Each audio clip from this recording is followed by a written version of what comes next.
it's so difficult to kind of judge this movie. Like you were saying before, if the first two movies didn't exist, Yeah. I would hate this movie. Do you think so? Because I would find it if this movie was on its own and I saw Ethan Hawke go at it, and Ethan Hawke's one of my favorite actors. I've seen him Hmm. do many roles. I love Gattaca. That's one of my Hmm. favorite movies of all time, where he met Uma Thurman, and I really, hmm, it's it just really bothers me that this movie feels off kilter in the guise of Hmm. the other two, because they decided to take a character in a certain direction where if you compare it against the other two, it just doesn't seem that way. It's just such a big jump for me. And that's why great movie, without a doubt. It's a great movie. I don't enjoy it as much as the other two. No, I don't either. It's not, the other two are like, these are things you would want to happen to you. This one is the worst thing that could ever happen to you. Yeah. And yeah, you compared it, you said like kind of compared it to same time next year. Well, the trajectory, I Right. feel like the trajectory can go in that direction if they want. It might not, but time will tell. In that movie, those two listen to each other, and they, even when they fight, you have this feeling like they really love each other. And I got the feeling through the entire movie that she could not stand him.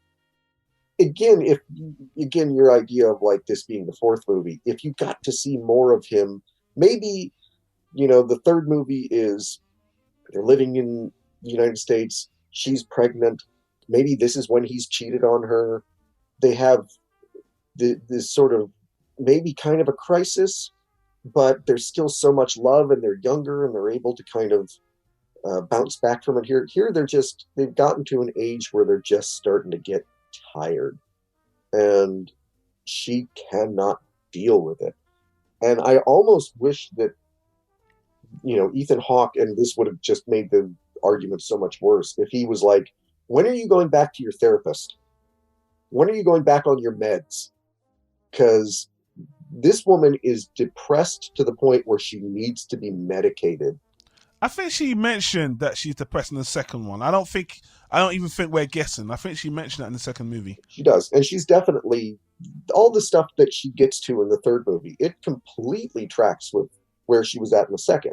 Disappointingly, yes. Disappointing. She talks about politics, and uh, she hates the Bush administration, and she's all that stuff is in the second movie, and it does follow through to the third movie, and it makes sense. It's just she has gotten so, and I keep saying this, she's gotten so bitter that it's hard to feel anything but kind of not contempt, but to feel anything other than just like, I don't like this person, and this person that she's become, I don't like this person. But are we really seeing the whole picture? That's my true disappointment. I'm like, I can't really believe Ethan Hawke's character Jesse would stay with this woman for so long if it was really like this. We've, reaching Linklater might have decided to take a snapshot of the worst, lowest point of their relationship.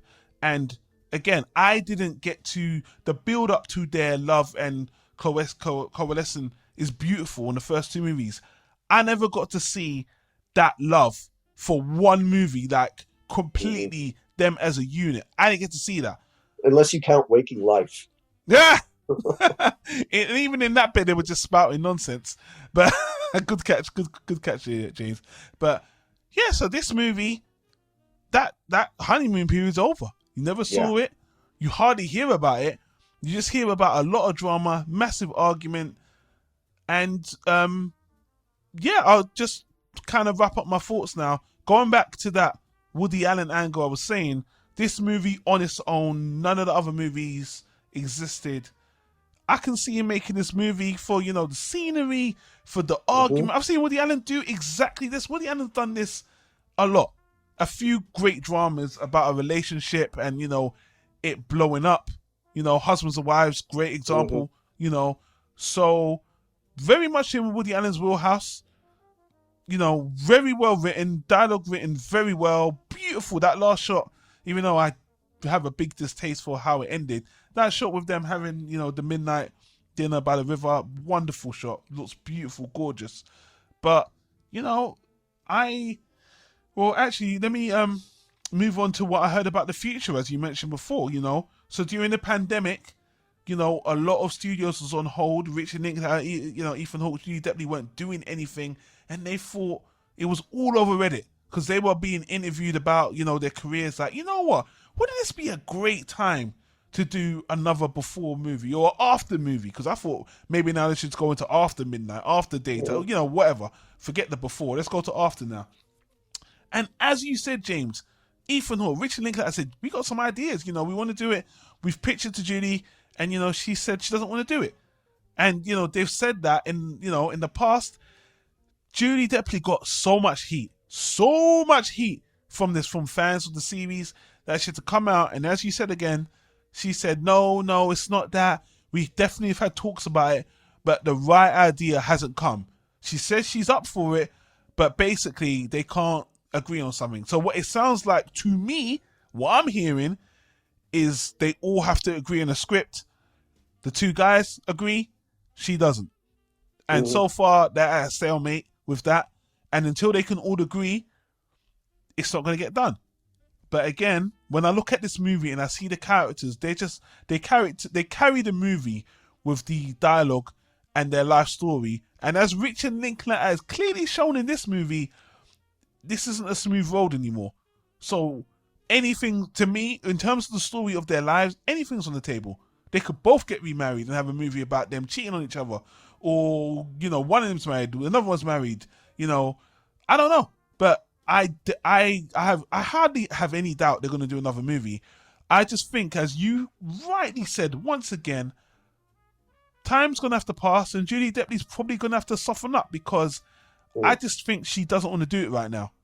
And I think over time, if they want to talk about how relationship develop, there's so many things can happen with their kids and with their lives, their own relationship, whether they're friends or divorce or whatever. I don't see why they won't put that to film. So I have there's no doubt in my mind there's another movie coming up. I just don't know when it'll be personally. It could be 10 or 20 years.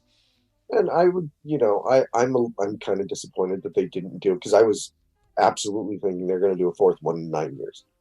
Um, I think as long as it does deal with them in their 50s, I think because it's kind of a bigger jump if it's 20 years and they're in their 60s at that point, and you miss that midlife kind of